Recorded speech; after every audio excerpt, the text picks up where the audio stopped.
what do we know about the career-related consequences or importance of learnability? This is, of course, very important to all of us. What I said so far is maybe interesting, but a number of factors that say more about the human species in general. We want to know how that affects people and their work. And a few years ago, we did a very, very big meta-analysis of the predictors of academic performance. Okay, so in school, primary school, high school, university, postgraduate, and what you find is, of course, that IQ is a predictive variable. You also find that motivational levels, so whether it's conscientiousness or ambition, also contributes to higher academic performance. But there was a third pillar that hadn't been considered by people before, which is curiosity. People who are more open, more inquisitive, end up doing better.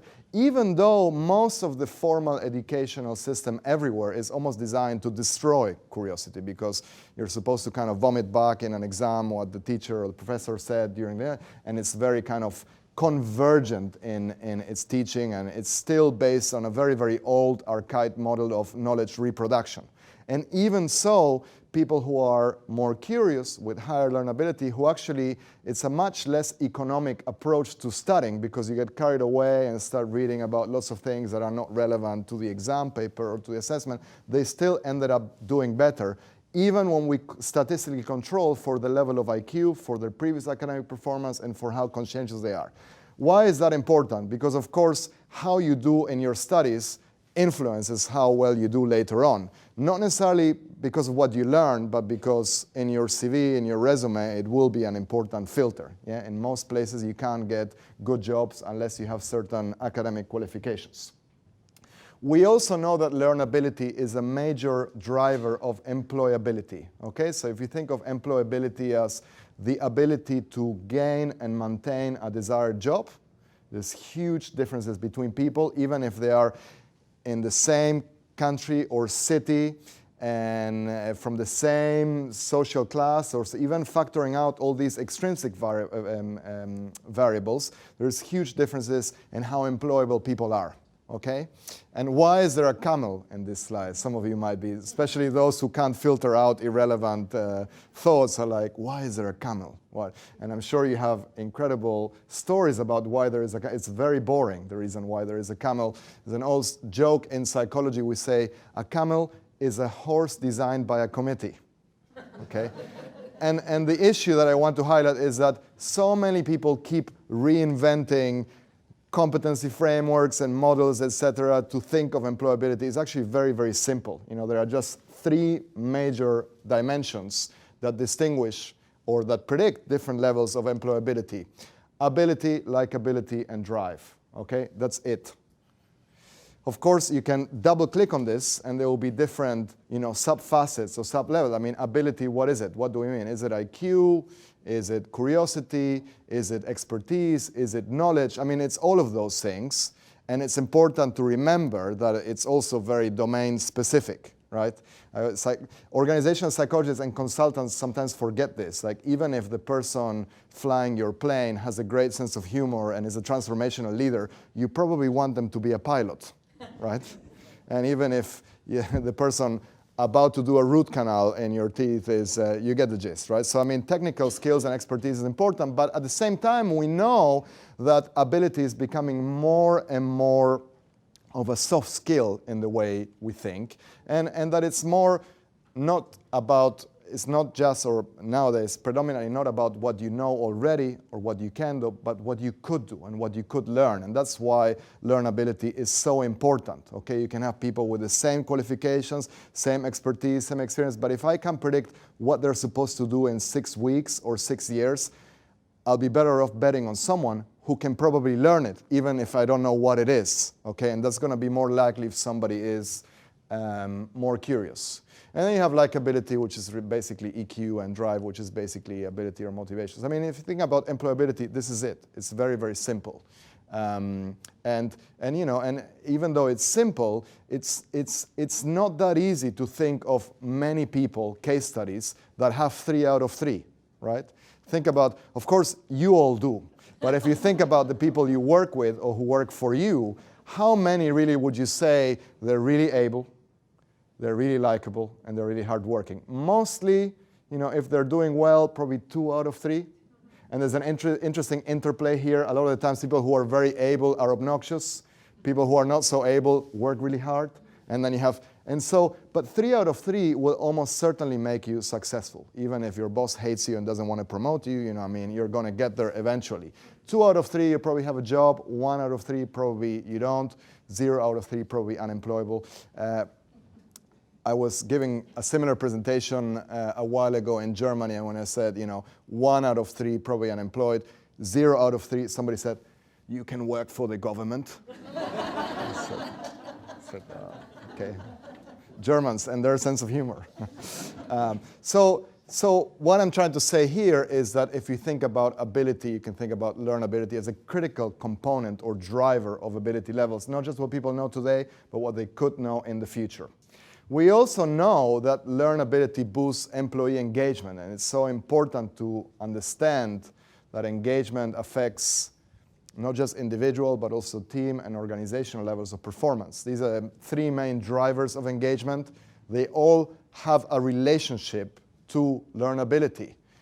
When you leave people alone and you give them time and you enable them to develop or unleash their curiosity, they will be more engaged.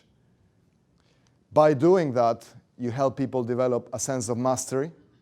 They know that they're working not just because of the salary or benefits or to pay the bills, but actually they're growing and developing. And most importantly, it gives people a sense of purpose, okay, which is very, very important. I know that sometimes it gets kind of overhyped by the positive psychology community, but meaning and purpose is important. It's a sign of progress that 100 years after the invention of scientific management and Fordism and assembly line, we are worrying about, does this job mean something for me, and does it have a sense of purpose? It means that we've progressed and evolved, okay? And even so, you can see how rarely these things happen in the world of work today, okay? So we know from employee engagement surveys that only about 30% of people are engaged. If you watch Mad Men, this is a very good slide to illustrate this. Don Draper, clearly the most valuable employee and talent in his advertising agency, and he works about 20 minutes a day, right? And the rest is drinking or smoking or eating lunch or sleeping. This is him in one of his power naps. And this happens a lot. It's a terrible loss of productivity, especially when your most talented employees are not engaged and they don't care. Okay, it's been calculated that in the US alone, there's a productivity loss of about $450 billion a year caused by disengagement. How many walls could we build? Well, sorry. Then we also know that there's a lot of people who are passive job seekers. I think it's very interesting. For example, LinkedIn, which has about 450 million members, reckons that about 70% of those members are considered passive job seekers. Somebody at LinkedIn once told me, we have a lot of data to crunch, but what we can tell for sure based on this data is that when somebody updates their profile, they're looking for a job, actively. Otherwise, they're waiting. And so a lot of people are not actively sending resumes or applications, but they're hoping for better job opportunities.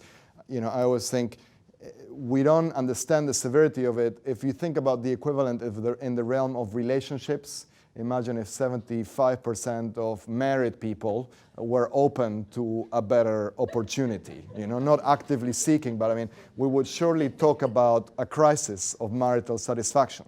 Divorce rates are 50%, which is lower than that, right?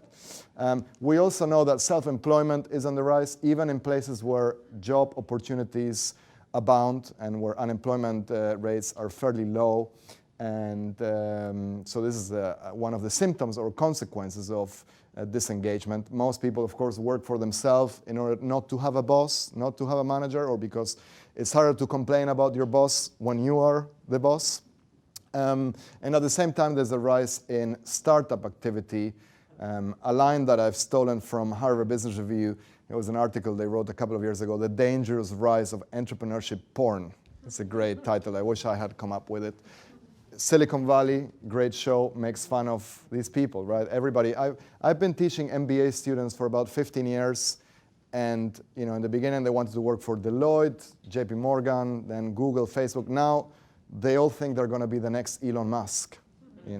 And the chances of success are 0.00001 of that level of success. Even the chances of launching a business and still being in existence 5 years later or having employees are less than 5%, okay? So it's all good fueling these ambitious, but they're unrealistic expectations, and it's often talented people who would be a great resource for organizations. So the underlying causes of this thing is the same thing. People are disenchanted with their work. If we help people develop and nurture their learnability in organizations, we would have less of this. Okay, so with Mara, we wrote a short article referencing this issue in HBR last year on how and what employers can do to develop and nurture people's learnability.